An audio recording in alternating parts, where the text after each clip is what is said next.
प्रणाम नमो नमः।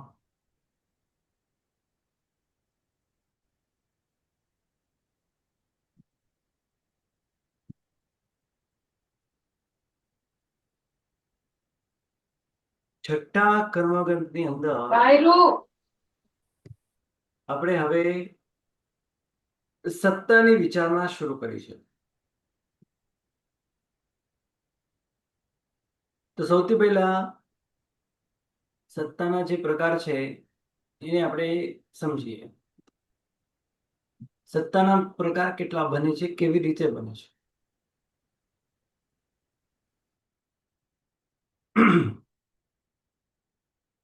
નામ કર્મ ની અંદર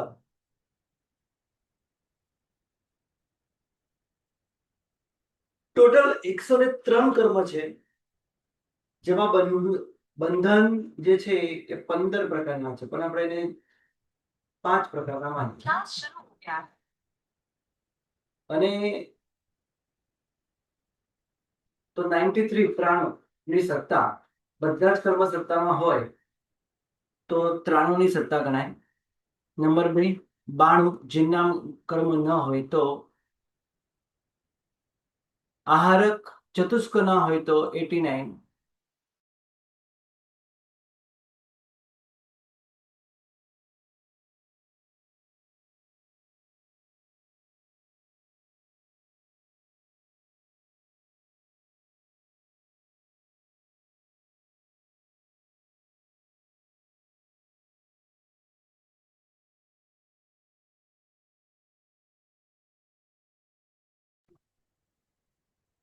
પછી આહારક ચતુષ્ક સત્તામાં ના હોય તો 89 ને 82.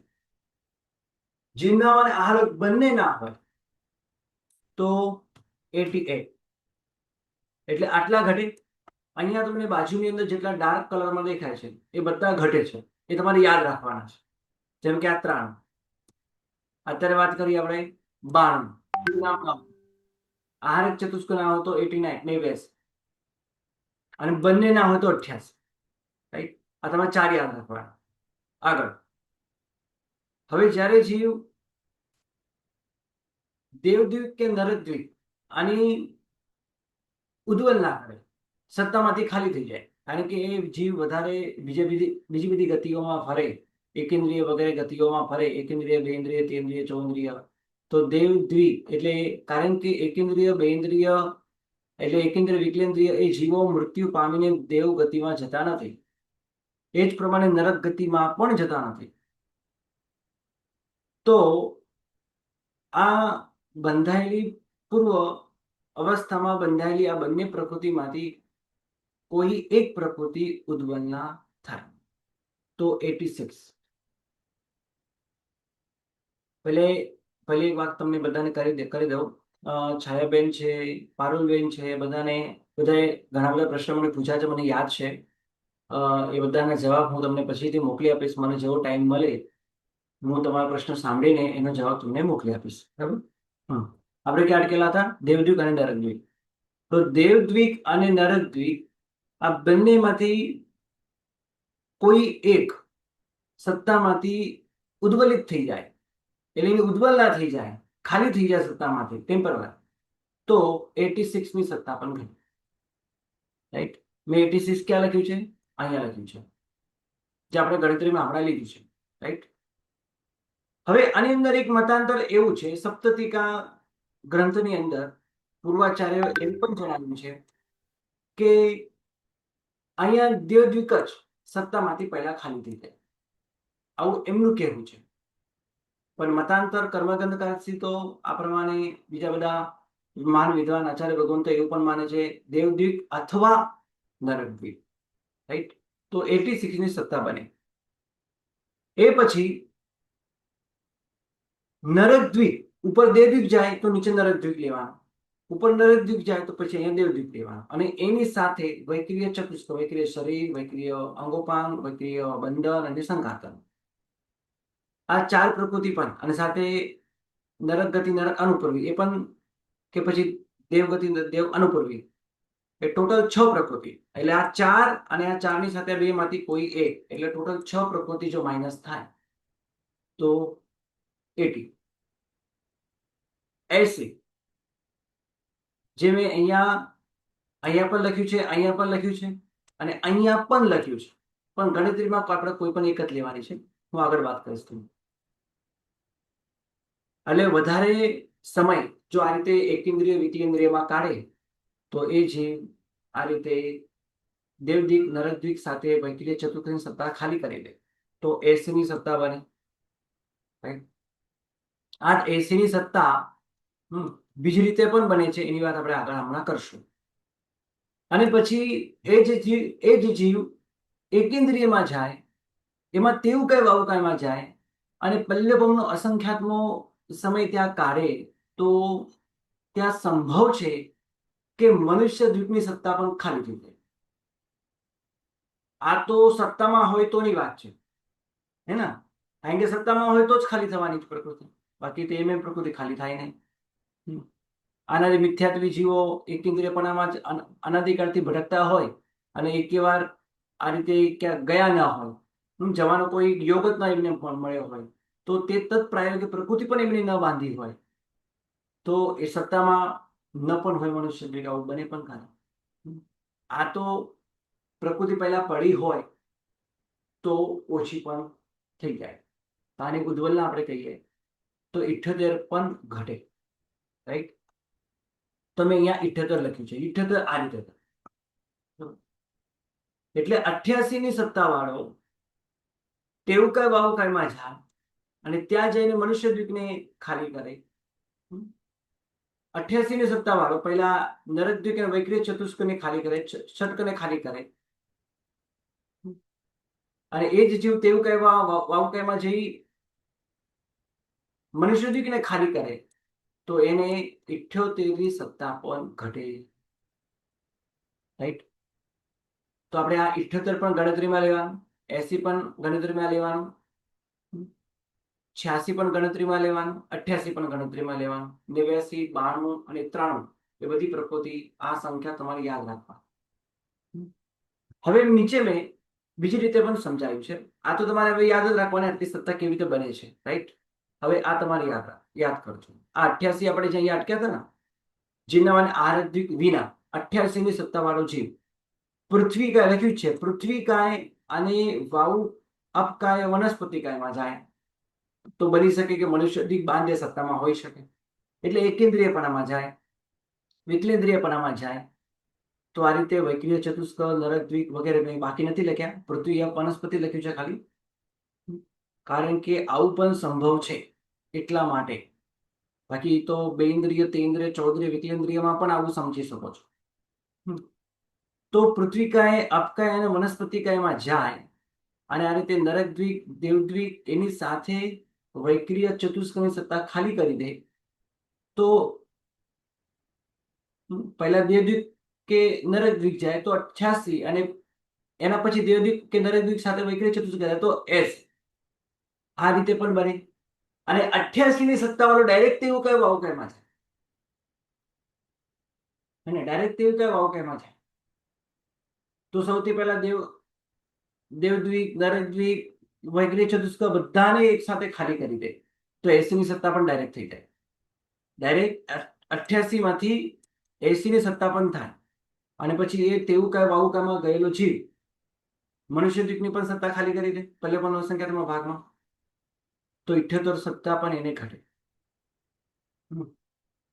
તો 78 ની સત્તા આ રીતે તેવું કાય વાવુકાયમાં ઘટે છે. હવે આ જે બતાડી છે 88, 86, 80 અને આ બાજુ 78, આ બધી પ્રકૃતિ અધ્રુવ સત્તારૂપ કહેવાય છે. આ તો જાય અને ત્યાં જઈને ખાલી કરે પલ્લવનો અસંખ્યાત્મક ભાગના કાળમાં અને તત્પ્રાયોગિક પ્રકૃતિ ન બાંધે, એટલે કે આ રીતે દેવ પ્રાયોગિક કે નરક પ્રાયોગિક પ્રકૃતિઓ ન બાંધે. આમે જવાનું નથી એટલે ન જ બાંધે. અને તેવું કઈ વાવુકાયમાં જાય તો મનુષ્ય પ્રાયોગિક પણ પ્રકૃતિ ન બાંધે તો એ પણ ખાલી થઈ જાય. આ તો અધ્રુવ સત્તા સ્વરૂપે ઘટે અને એ એકેન્દ્રિયમાં હોઈ શકે. હે ને? આ અધ્રુવ સત્તા છે એટલે હોય જ એવો નિયમ નથી. અધ્રુવ સત્તા. તેવું કયું આવું કયામાં પણ મનુષ્ય દીપની સત્તા હોઈ શકે, પણ એ જ જીવ જો પલ્યપણનો અસંખ્યાતનો ભાગ સમય જેટલો ત્યાં કાઢે તો સ્વાભાવિક એની ઉદ્વલના થઈ જાય. કારણ કે એ જીવ તેવું કયું આવું કહેવાનો જીવ મૃત્યુ પામે મનુષ્યમાં ક્યારે આવતો નથી, તત્પ્રાયોગિક પ્રકૃતિ બાંધતો નથી, તો એ ઉદ્વલના થઈ જાય. તો પલ્યપણનો અસંખ્યાતમાં ભાગ અસંખ્ય કાળ પછી મનુષ્ય દીપની સત્તા નથી રહેતી, તો ત્યાં ઇઠ્યોતર થઈ જાય. પણ તેવું કાંઈ વાવકામાં 78ની જ સત્તા હોય એવો નિયમ નથી. એટલે કે એને કહેવાય છે અધ્રુવ સત્તા. એટલે 88, 86 અને 78, બરાબર, આ બધી જ સત્તા અધ્રુવ સત્તા સ્વરૂપે કહેવાય.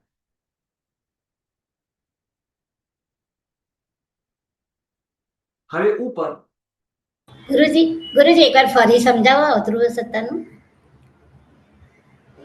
એકેન્દ્રિયપણામાં જીવ જાય તો આનો સંભવ છે, કારણ કે એકેન્દ્રિય જીવ મૃત્યુ પામીને દેવગતિમાં કે નરક ગતિમાં જતા નથી. તો તદ પ્રાયોગ્ય એટલે કે દેવ પ્રાયોગ્ય, નરક પ્રાયોગ્ય કે વૈકરીય પ્રાયોગ્ય પ્રકૃતિ બાંધતા નથી.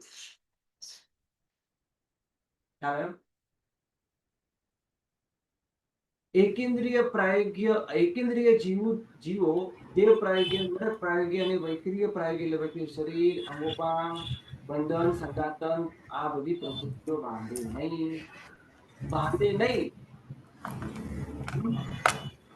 પણ સત્તામાં હોઈ શકે છે. પણ પલ્યપણનો અસંખ્યાતમાં ભાગના કાળમાં આ બધી જ પ્રકૃતિઓ ધીરે ધીરે ધીરે એની ઉદ્વલના એટલે શું?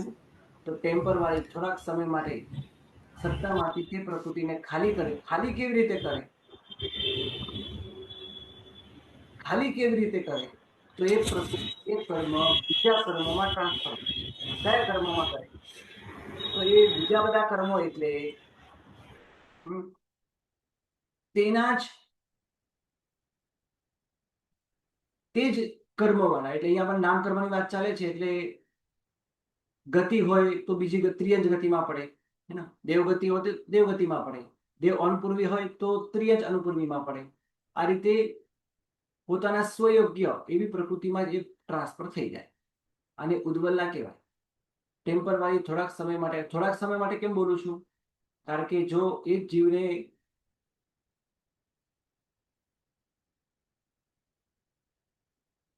પંચેન્દ્રિય સંઘની પ્રાયોગ્ય બંધ થઈ જાય અને ત્યાં ઉત્પન્ન થઈ જાય, કારણ કે આ બધાનું આયુષ્ય અંતર્મુખનું જ હોય, અને તરત ત્યાં ઉત્પન્ન થઈ જાય તો મનુષ્ય પ્રાયોગ્ય બંધ પર સ્ટાર્ટ કરી દે. માટે ખ્યાલ આવ્યા? પ્રશ્ન પૂછો હતો. હા ગુરુજી.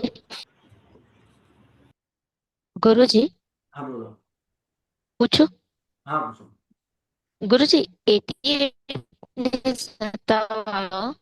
ડાયરેક્ટ 78 માં આવે કે 88 કરીને પેલા દેહ દ્વિક નરતન વેક્રી અષ્ટક નો ક્ષય કરશે અને પછી પાછો મનુષ્ય દીક નો ક્ષય કરશે અને પછી 78 પામશે, કે 88 વાળો 10 નો પણ ક્ષય કરીને 78 પામી શકશે? હા પામી શકે, કાંઈ વાંધો નથી. એ જ જીવ 88 ની સત્તા વાળો, જેના સત્તામાં જિન્નામ કર્મ નથી, ભારત દ્વિક નથી, એવો કોઈ મનુષ્ય એ ડાયરેક્ટ અથવા કોઈ ત્રિયંજ ડાયરેક્ટ એ તેવું કયું આવું કઈમાં ઘૂસી જાય. એ તેવું કયું આવું કઈમાં જતો તો આ બધાની ઉદ્વલના સ્ટાર્ટ થઈ જાય. એ ડાયરેક્ટ પણ તો આવી ગુરુજી શકે. ઉદ્વલના જ કમ્પલસરી છે. ઓકે, તો 88 માંથી જેમ તેઓ ભાવમાં જશે તો ધીરે ધીરે દેહ દ્વિક નર દ્વિક વિક્રય અષ્ટક બધી. પર ગુરુજી હવે 88 માંથી 78 માં આવશે તો લગભગ 10 પ્રકૃતિનો એ ઉદ્વલના કરશે, તો પછી એ બધીની ઉદ્વલના શામાં થશે ગુરુજી? જે શામાં બાકી છે થશે? એનામાં? એક મિનિટ, શામાં થશે? હમણાં મેં વાત કરી પોતાની હા સ્વરૂપીય પ્રકૃતિઓમાં થશે. હવે ગતિ હોય, હવે દેવગતિ હોય, નરક ગતિ હોય તો ત્રિયંજ ગતિમાં પડે, કારણ કે એમની ત્રિયંજ ગતિ પ્રાયોગિક બંધ થાય. ખ્યાલ આવ્યો? જી. હા, ઓકે.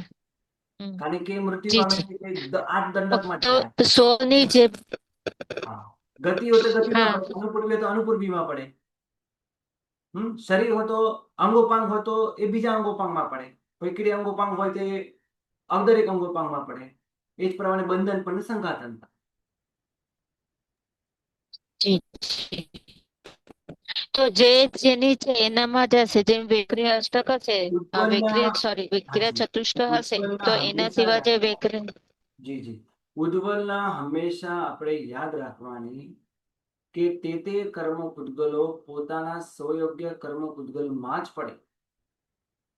એ બીજે જ્ઞાનાવર્ણીય દર્શનાવર્ણીય રૂપે ક્યારે ન બને. નામ કર્મ એ આયુષ્ય કર્મ રૂપે ક્યારે ન બને. નામ કર્મ ક્યારે અંતરાય રૂપે ન બને, અંતરાય ક્યારે જ્ઞાન કર્મ રૂપે ના બને, જ્ઞાનાવર્ણીય રૂપે ન બને. એટલે સ્વયોગ્ય પ્રકૃતિઓમાં જ પડે. એટલે નામકર્મમાં જ પડે. એમાં પણ ગતિ હોય તો ગતિમાં જ પડશે. પહેલો નિયમ આ છે, ગતિમાં જ પડે, સંઘાતમાં જ પડે, બંધનમાં જ પડે, કસાયમાં જ પડે, નો કસાયમાં જ પડે.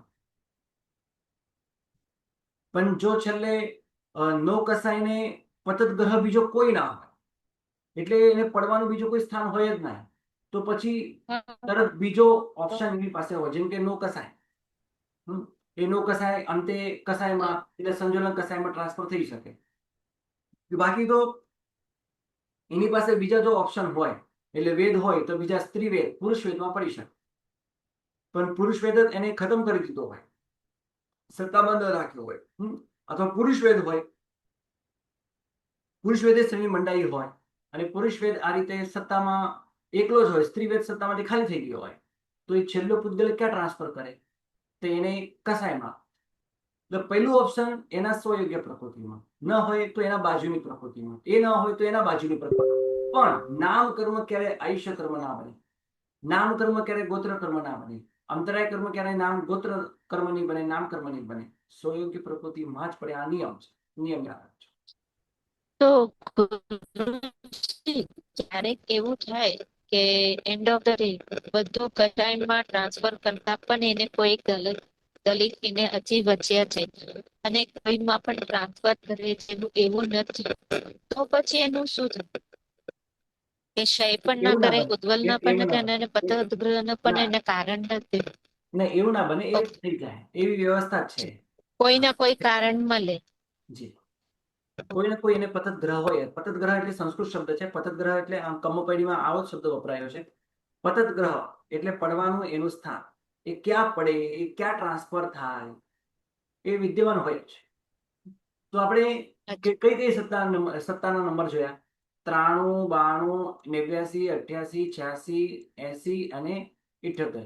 આ છે 1, 2, આ 3, આ 4, આ છે 5, 86 અને આ છે 78. રાઈટ? આટલા ગુરુજી હા બોલો. ગુરુજી એટલે 80 નું જે સત્તાસ્થાન બે રીતે મળે છે, એમાં જે એકેન્દ્રિયમાં મળે એ અધ્રુવ સત્તામાં ગણાય, અને એક જે મિનિટ હા. સપક શ્રેણીમાં મળે એ ધ્રુવ સત્તામાં. એક મિનિટ હા. હા બોલો, હવે બોલો. 80 નું સત્તાસ્થાન જે બે રીતે મળે છે ને, એમાં જે એકેન્દ્રિયમાં 80 નું સત્તાસ્થાન મળે એ અધ્રુવ સત્તા ગણવાનું, જી અને જે સપક શ્રેણીમાં મળે એ ધ્રુવ સત્તા ગણવાનું. એમ એમ જી હા ખરું હા, ને? એમ જ છે, એમ જ છે. હું આગળ સમજાવીશ. હા, ઓકે. હવે આ 80 નંબરનું જે છે, રાઈટ, એ બીજી રીતે પણ ઘટે છે. અત્યારે તમે જોયું આ 88 વાળો જે છે, એ 86 માં જાય, અને 86 માંથી 80 માં જાય. આ રીતે પણ 80 ઘટે, અને ડાયરેક્ટ 80 માંથી 88 માંથી ડાયરેક્ટ 80 માં પણ જાય. આ રીતે પણ છે. એટલે ડાયરેક્ટ જો એ એકેન્દ્રિયમાં જાય, એ વિકલેન્દ્રિયમાં જાય, તો ડાયરેક્ટ 88 માંથી એક સાથે દેવદિક, નરકદ્વિક અને વૈક્રિય ચતુષ્ક સાથે કરે, તો ડાયરેક્ટ 88 માંથી 80 પર જાય. અને મનુષ્ય દિક જાય, ડાયરેક્ટ 88 માંથી પણ જઈ શકે 78 માં, કોઈ ના ડાયરેક્ટ એ જીવ તેવું કઈ વાવકામાં જાય, તો બધાની એક સાથે દેવદિક, નરકદિક આ બધાની નામ કરવામાં તો આ જ પ્રમાણે છે. મોહનીય કર્મમાં એવું નથી. મોહનીય કર્મમાં નિયમ છે હમ. અને નામકર્મ અને મોહનીય કર્મ આ બંનેની પણ અલગ વિચારણા છે. એ અત્યારે એનો વિષય નથી એટલે બોલતો નથી. હવે આ નંબર આપણે જોયા, આટલી સત્તા ઘટે. હવે 80 નું આ રીતે પણ ઘટે. હવે આ ક્યાં ઘટે? તો 9મા ગુણસ્થાને કે બીજા ભાગે, પહેલા ભાગે તો 93 ની સત્તા મળે. જીનેશ્વર ભગવાન એમને જો સપક્ષની માંડી હોય, કારણ કે 93માં કોણ છે? 93માં કોણ છે? જીન નામ કર્મ છે. એટલે સત્તામાં છે, એટલે સપક્ષની માંડી છે. અને 8 9માં બીજા પહેલા ભાગે આયા તો ત્યાં 93 ની સત્તા હોય. 9માં બીજા ભાગે, પહેલા ભાગના અંતે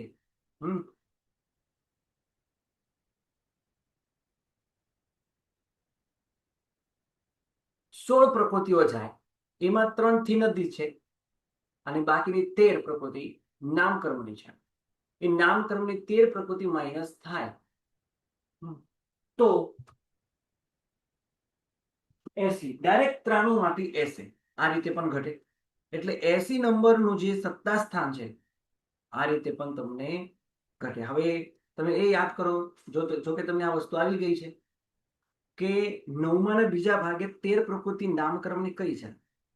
ત્રિયંચ, દ્વિક, જાતિ, ચતુષ્ક, આતપ, દ્વિક, સ્થાવર, દ્વિક, સાધારણ, નામકર્મ, નરક, દ્વિક, ત્રિક સિવાય બાકી બધી આ પ્રકૃતિઓ માઇનસ થાય. તો ડાયરેક્ટ 93 માંથી 80 માં આવી શકે છે. બરાબર?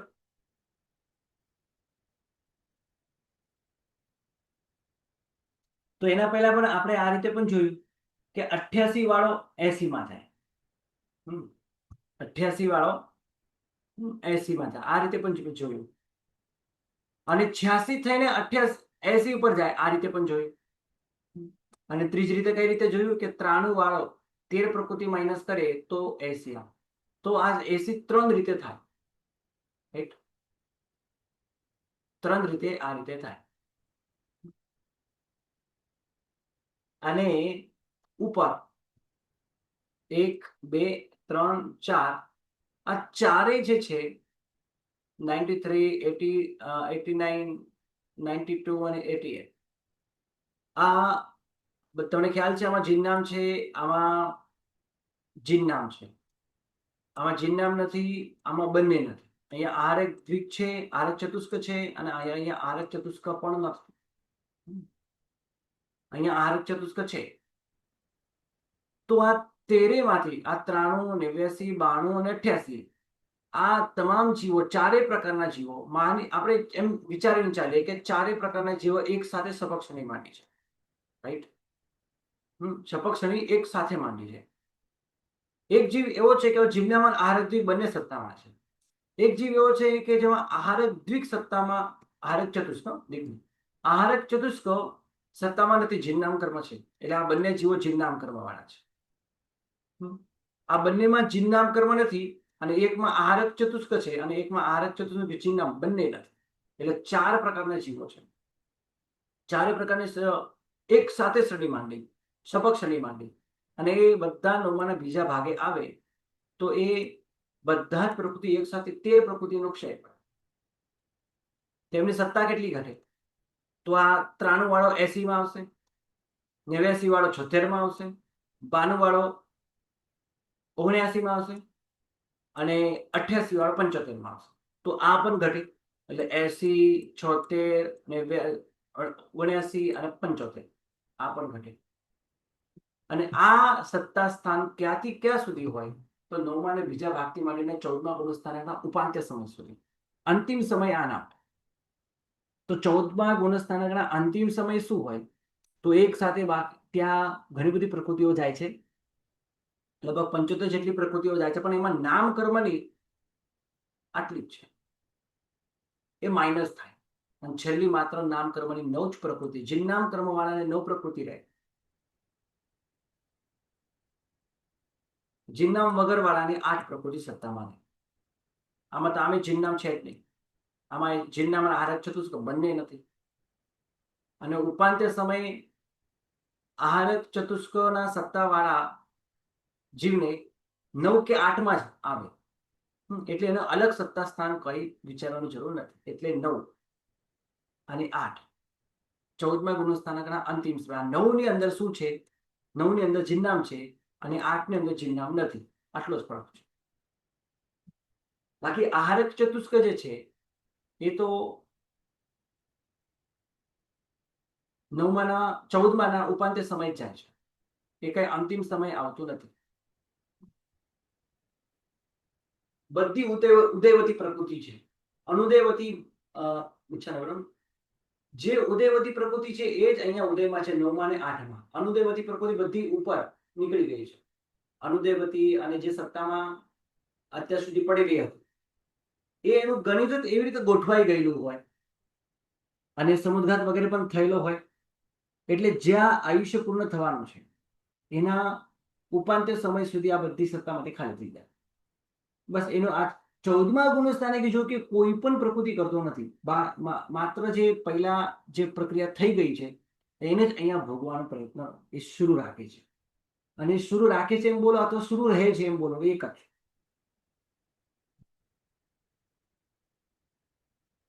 કારણ કે 14મા ગુણસ્થાને કે તો એ કૃતકૃત્ય થયેલા હોય છે. એમના કરવાનું કશું હોતું નથી. બધું કરેલું જ હોય, ઓટોમેટિક જ થતું હોય છે. અને અંતિમ સમય કાં તો 9 કાં તો 8ની સત્તા રહે. એટલે આ પણ આપણે ગણતરીમાં લઈએ 9 અને 8. અને નીચે 86 અને 78 આ બે વધારે ઘટે. એ કેવી રીતે ઘટે મેં તમને સમજાયા. તો કેટલા સત્તા સ્થાન થયા? જેટલે તમે અહીંયા ઓરેન્જ કલરમાં દેખાય છે 93, 89, 92, 88, 80, આ 76, 75, 9, 8, 86 અને આ 78. 1, 2, 3, 4, 5, 6, 7, 8, 9, 10, 11 અને 12. 12 સત્તા સ્થાન ઘટે છે.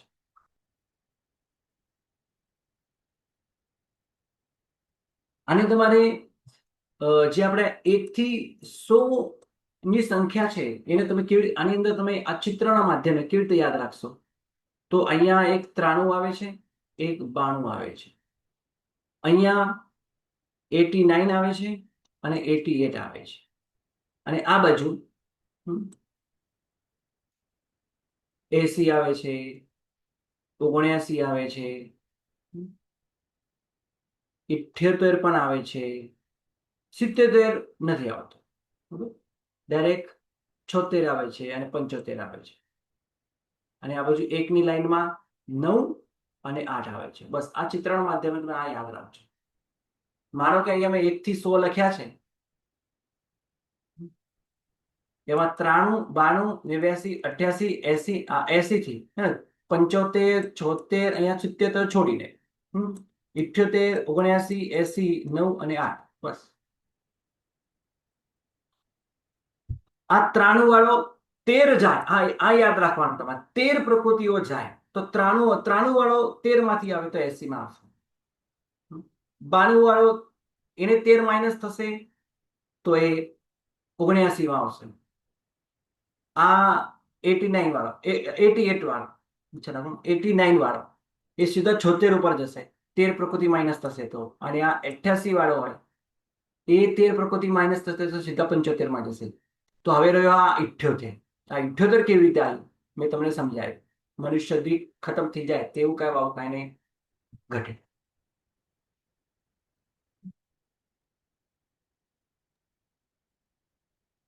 ગુરુજી, બોલો.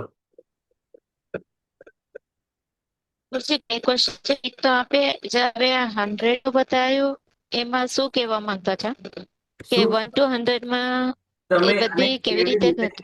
આપે જે 100 કયો ને હા 1, 2, 3 અહીંયા 10. અહીંયા છે 81, 91, 92, 93 અને અહીંયા સીધા છે અહીંયા 100. આ 100 ની સંખ્યા તમે યાદ રાખજો. પિક્ચર આ પિક્ચર તમે અહીંયા ક્લિયર કરો. આ યાદ રાખવાની ટ્રીક છે. મેં અત્યારે એને આ જ રીતે યાદ રાખ્યા છે. જો આ 93 છે, આ 93 છે, આ 92 છે, અહીંયા આ 10 ની લાઈન છે આખી.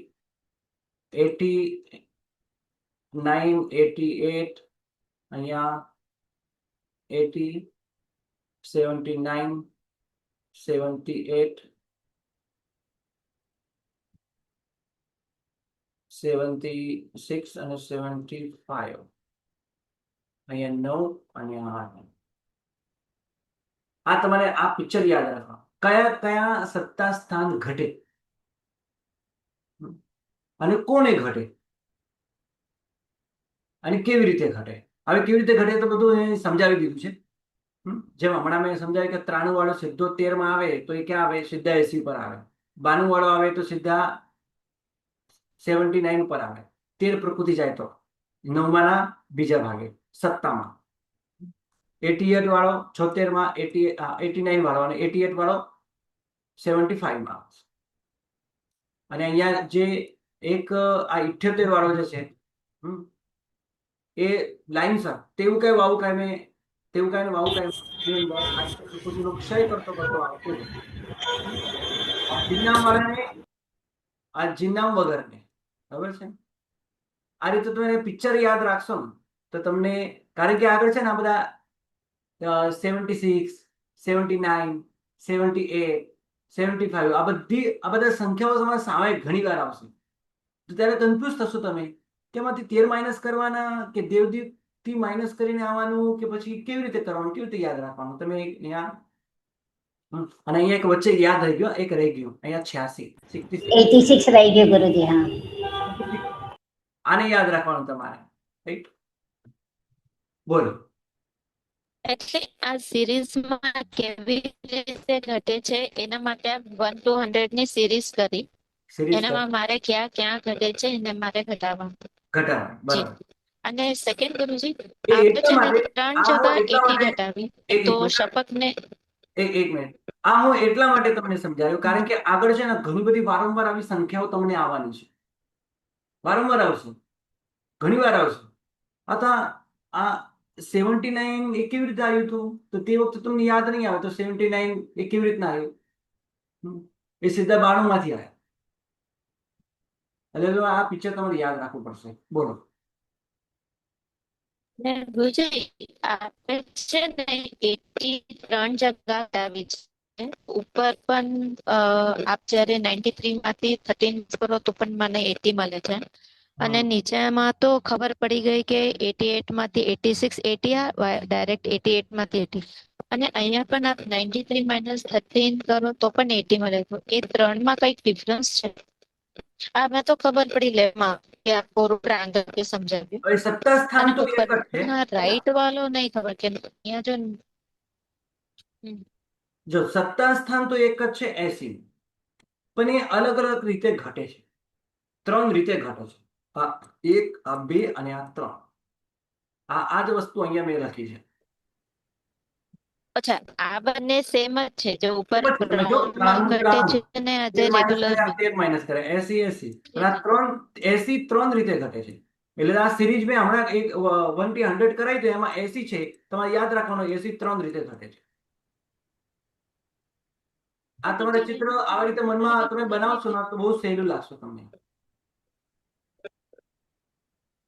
બસ પર ગુરુજી, આ ઉપર વાળો અને નીચેમાં તો કઈ ડિફરન્સ નહીં પડ્યું ને? કશું નહીં. હા, એક ડિફરન્ટ છે.